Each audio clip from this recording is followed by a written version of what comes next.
Are you ready to start your new online venture or creative endeavour? Make it happen with Squarespace, the all-in-one platform to build an online presence and follow your dream. But more on that at the end of the video.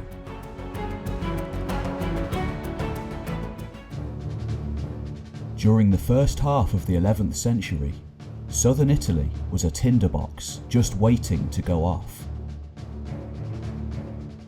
In the peninsula itself, no less than 3 independent Lombard statelets vied for power with their Byzantine Eastern Roman neighbours.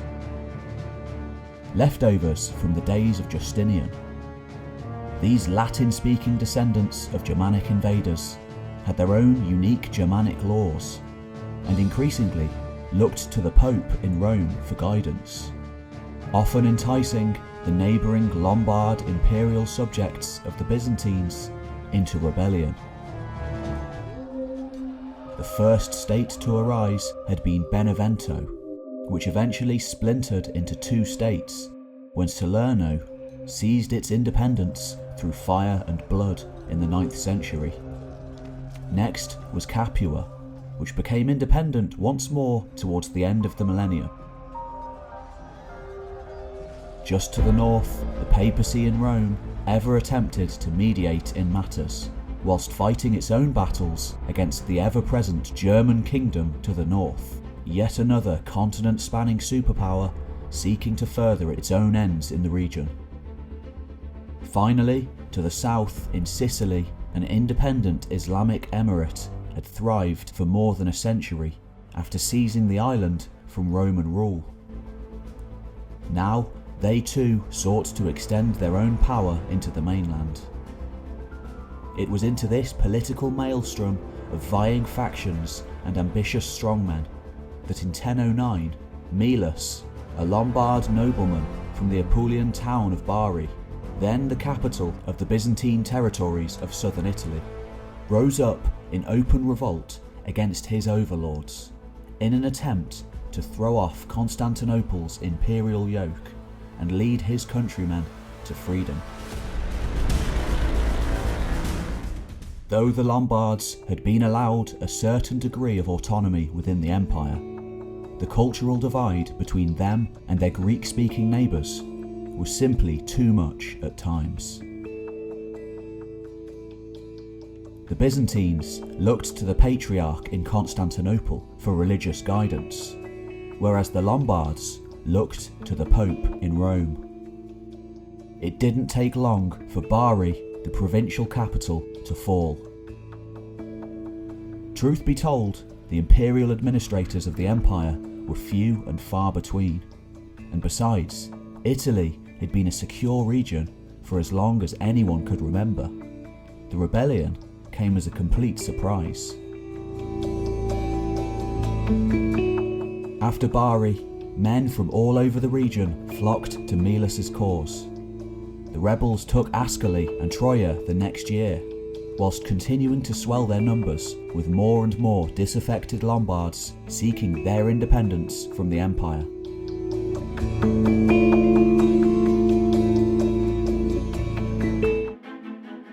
Behind the scenes, another group of power brokers were likely involved too.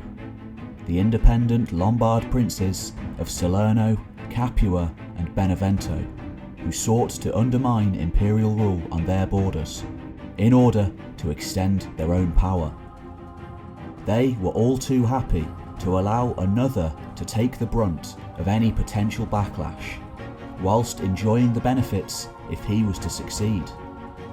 Such had it been for the Lombards for centuries.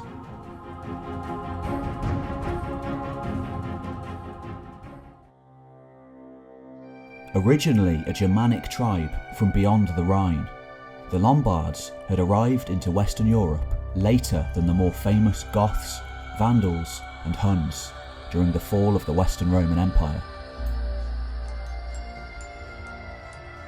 In the mid-6th century, 100 years after their service in the armies of Attila, the Lombards, then known as Longbeards, had been utilised by the Eastern Romans under Justinian to wrest back control of Italy from the Ostrogothic kingdom which had taken hold there.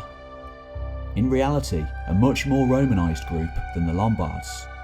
The Eastern Romans, perhaps operating out of spite or sheer naivety, didn't realize just what they had unleashed. Soon enough, the Lombards, under their ruler Alboin, a pagan warlord partial to taking skull cups of his enemies, after razing much of the peninsula and thus completing the desolation of Italy held together by the Ostrogoths, instead of ceding their new lands to the Eastern Romans, seized the opportunity to take over the peninsula for themselves.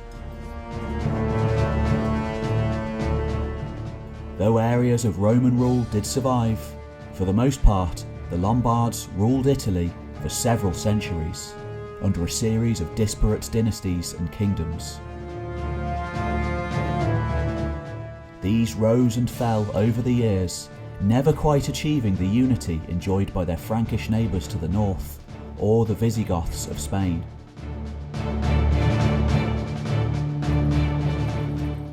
Yet the centuries did change the Lombards, who gradually adopted the language of the Romans and inherited many of their institutions and surviving infrastructure.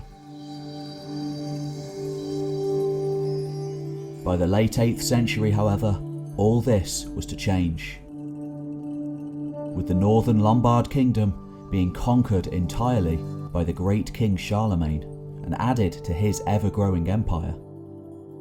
From then on, the south remained divided between independent Lombard statelets and Eastern Roman imperial holdings along the coasts, areas which had never been conquered. By the turn of the millennium, the once powerful Principality of Benevento had fallen on hard times, splintering into 3 independent states. It was likely Melis's ambition to restore what he saw as the glory days of his ancestors, to force out the enemies he likely saw as foreign oppressors.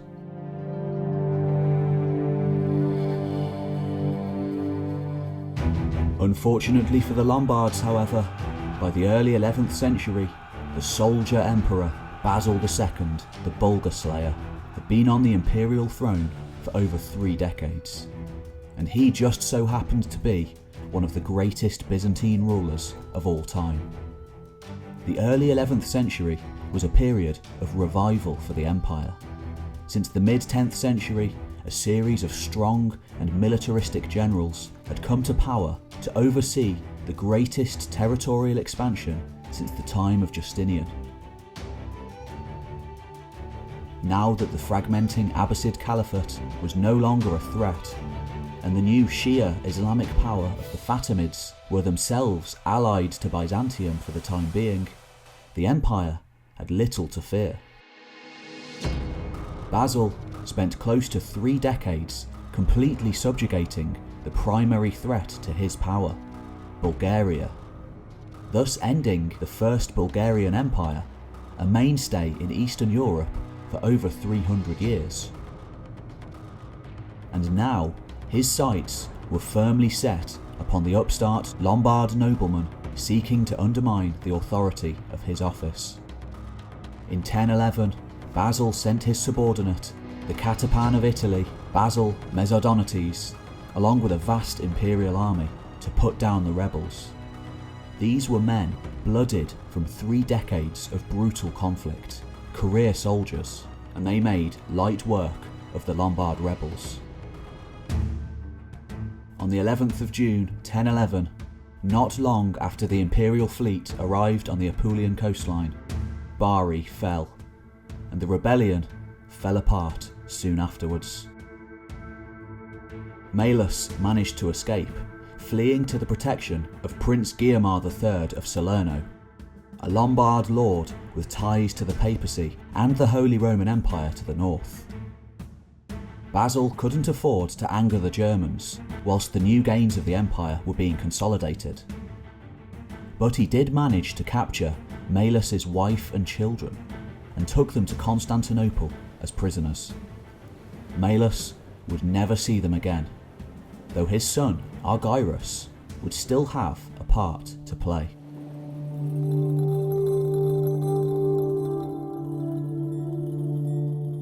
Melas, along with a handful of followers, probably including his brother-in-law Datus, continued their struggle against the Byzantines, attempting to rouse up underlying Lombard resentments throughout Italy into action.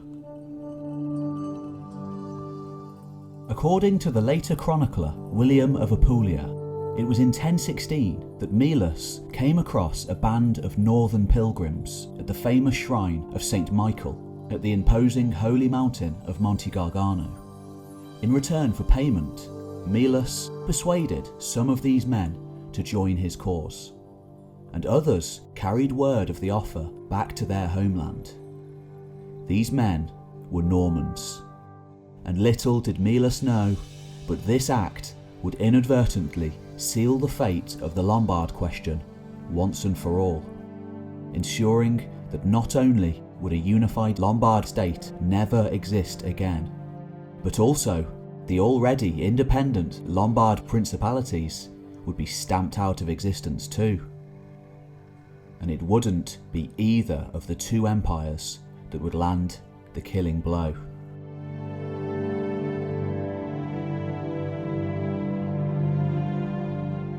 By 1017, now bolstered by contingents of Norman adventurers and mercenaries led by the Drengo brothers, an ambitious band of petty lords recently exiled from their homeland. Along with ambitious Lombard soldiers, Melas launched a new rebellion. He quickly marched on Apulia and at first successfully took the Byzantines by surprise, claiming large swathes of land and rousing up yet more popular support for the cause. By 1018, however, at the Second Battle of Cannae, fought at the same location as the famous Roman defeat by Hannibal some 1200 years earlier, the rebel army was wiped out almost to a man. Melas managed to flee the field, as did one of the Norman lieutenants, Rainulf Drengo. The others, including most of his brothers, weren't so lucky, being wiped out. Melas again fled north, this time to seek refuge with the Holy Roman Emperor, Henry II, leaving his newfound Norman allies to their own devices. Drengo, with just the handful of men he had left, fled to the mountainous Campania region, where eventually he managed to seize a minor regional stronghold from some vying local nobles, and began seeking a new patron, whilst all the while terrorising the local peasantry into providing him and his men with food and supplies. From this point onwards, bands of opportunistic Normans would increasingly integrate themselves into the political structure of the south of Italy, and in time subvert the entire Lombard independence movement to a Norman-led one.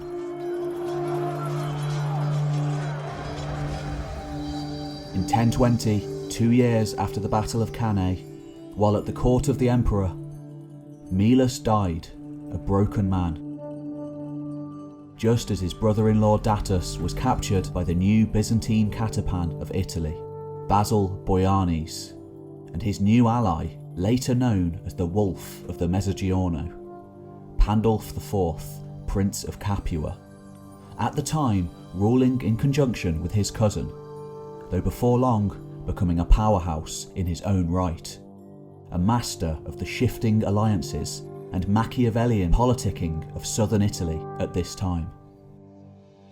Over the course of his career, Pandulf would be Prince of Capua on no less than 3 separate occasions. For a man like Pandulf, any silly notions of a unified Lombard state meant little. He was an ambitious realist, and the Byzantines were obviously the most powerful force in the region. Ever the shrewd ruler, his going over to them coincided with all of the other Lombard princes switching their loyalties from the Holy Roman Empire to the Byzantines too. There was also another group that benefited from Pandulf's politicking, a group ever in need of well-paying patrons, and happy to serve any of the different sides involved. The Normans. On the 15th of June 1020, on Pandulf and Basil's orders, Datus, the last hope of the Lombard independence movement, was tied up in a sack on the Italian coastline. Along with him was thrown a monkey, a rooster, and a snake. The sack was then tossed into the sea.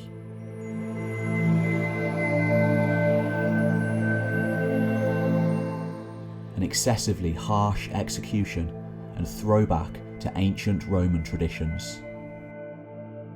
Datus's grisly execution prompted an immediate response from the Holy Roman Empire to the north, ever looking for an excuse to involve itself in the Mezzogiorno, and a huge army soon marched south to fight the Byzantines, now supported by Norman mercenaries, ever making themselves indispensable to both sides of any potential conflict.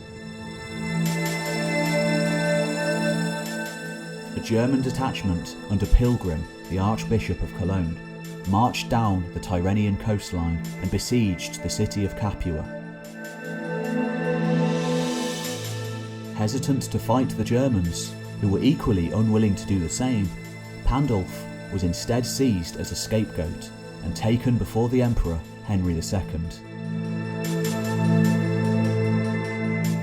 Pandulf was very nearly executed before being saved at the last minute by Pilgrim, and instead thrown into a dungeon, before being released 2 years later after Henry's death and the instalment of a new German leader, which prompted a new strategy of reconciliation.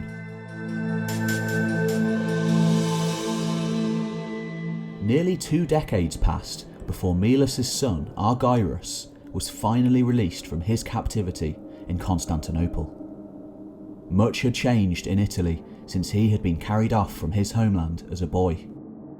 Resentment towards the Byzantines was still strong amongst their Lombard subjects, as well as the independent Lombard states, now supported by increasingly powerful bands of militaristic Normans, who had made it their business to be integral to the various power struggles playing out.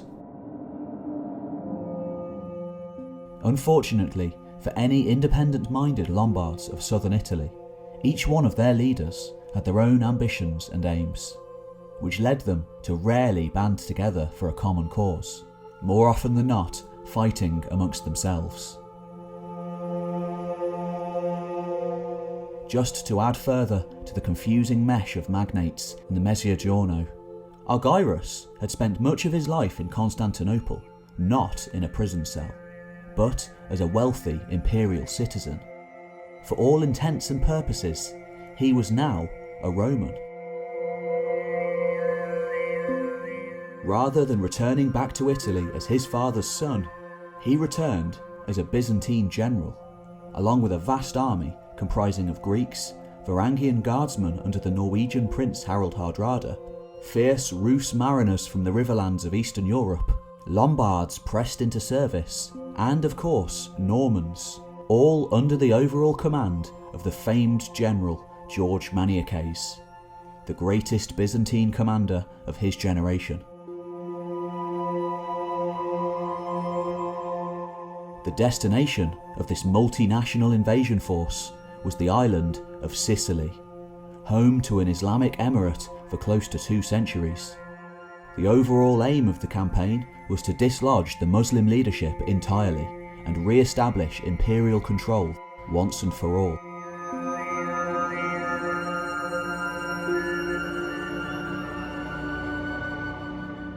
Maniaces was the closest thing to a celebrity that early 11th century Byzantium had. During a time of relative inactivity following the overwhelming success of Basil the Bulgar Slayer, Maniaces was a dashing giant of a man who led from the front, fighting in the vanguard alongside his men. He'd made a name for himself in the early 1030s during an unsuccessful imperial attack on Aleppo. Despite the defeat of the main army, Maniaces had led a splinter attack largely on his own volition, successfully capturing the town of Edessa from the Arabs, and earning himself an immediate promotion in the process. Since that time, his stature had only grown, and now he was ready for his most ambitious project yet. The famed soldier emperor Nicephorus Phocas had undertaken a similar conquest of Crete just less than a century earlier, which had springbolted him to the imperial throne. And there were many in the empire who saw Maniaces as attempting to do the same. The new reigning family in the capital, the Paphlagonians, were hardly legitimate themselves, simply being the most crafty of the bunch in playing the political game following Basil's death and the decline of the Macedonian dynasty. Yet nonetheless, despite high hopes and some initial successes, the differences between the vast coalition were simply too much to bear, and before long, the various leaders of the campaign turned on each other.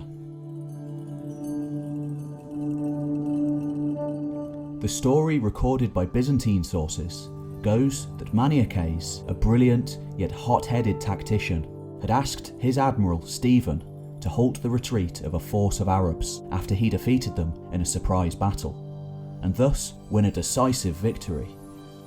When Stephen failed to do so, unwittingly allowing the Arabs to escape to their ships, Maniaces, on the back of his mighty warhorse, rode up to the unfortunate man, berated him with insults, before publicly whipping him for his incompetence for all to see. In doing this, Maniaces had made a grave error, for Stephen was married to the emperor's sister, and was thus an inner member of the Paphlagonian clan, who now held sway in the capital. Similar stories abounded of Maniaces humiliating Arduin, the leader of the Lombard detachment, which had been sent by Prince Guiomar IV of Salerno. According to the Norman chronicler Amatus of Monte Cassino, when Arduin refused to surrender a captured horse to the Byzantine general, Maniaces had him stripped and beaten. This was an act which apparently caused Arduin and his Norman allies to finally desert the Byzantines once and for all. Though this could easily be an excuse for a rebellion that was already in the works.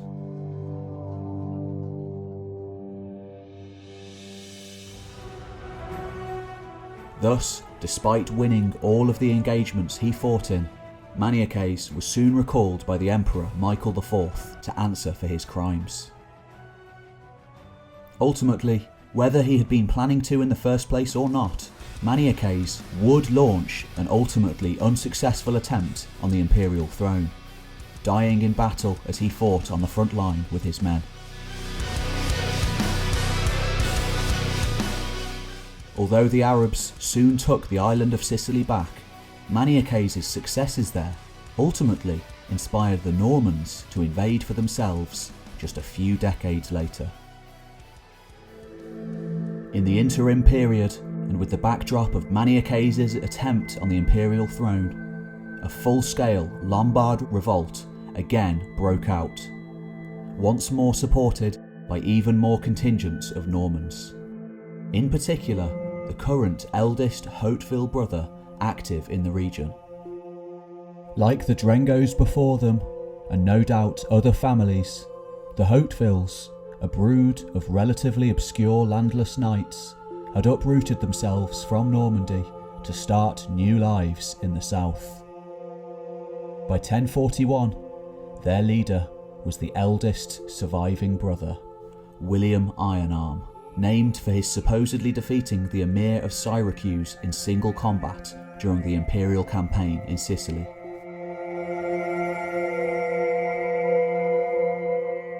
The Lombard rebels, led in battle by Ironarm, won several victories, most notably at Olivento and Montemaggiore, the first time Normans had faced Byzantines since Cannae in 1018, with a decisively different result.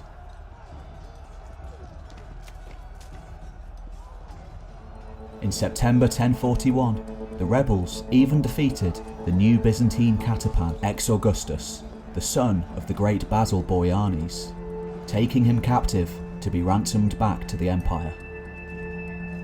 Boyanis was taken to Benevento, whose prince was at the time aligned with the rebels, led now by Atenulf, the prince's brother.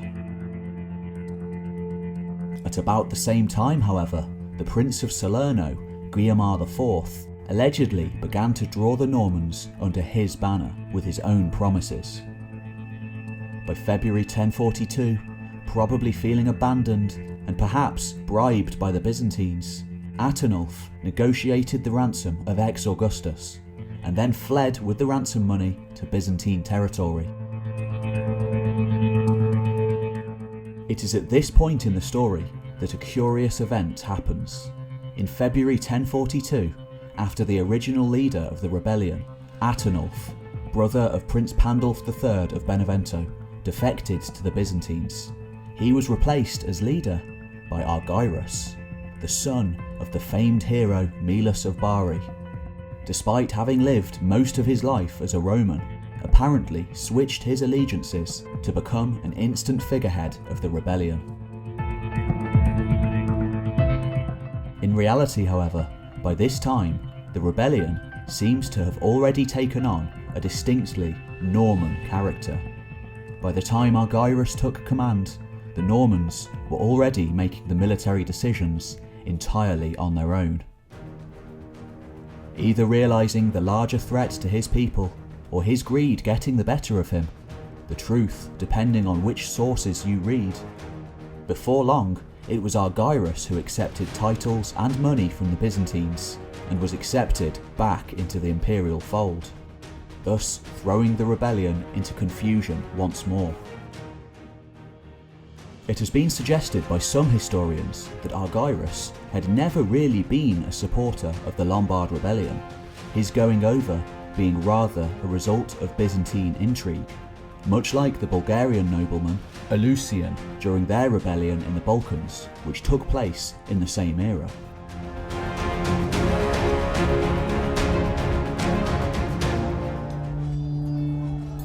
Perhaps realising the greater of two evils, Argyrus continued to try and counter the emergence of the Norman menace in Italy, going on to fight them for the Byzantines for the next 16 years, under the title Duke of Italy, Calabria, Sicily and Paphlagonia. Though in reality, the damage was already done. Normans now fought on the behalf of almost every leader in the region, and had even been legitimised and given lands by various Lombard nobles seeking to keep their own titles against their neighbours, such as Pandulf IV of Capua, who remained allied to the Normans for much of his life, finally seeing the city of Capua taken over by the Normans after his death.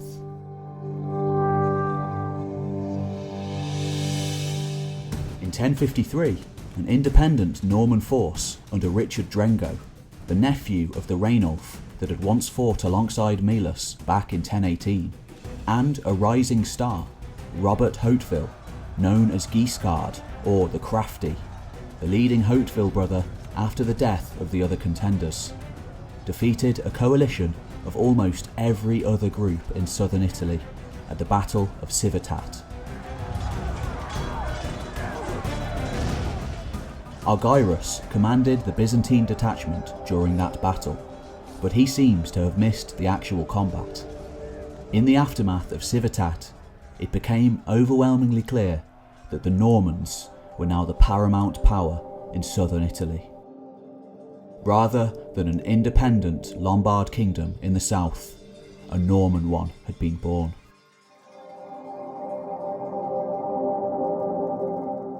This video is brought to you by Squarespace. From websites and online stores to marketing tools and analytics, Squarespace is the all-in-one platform to build an online presence and follow your dreams.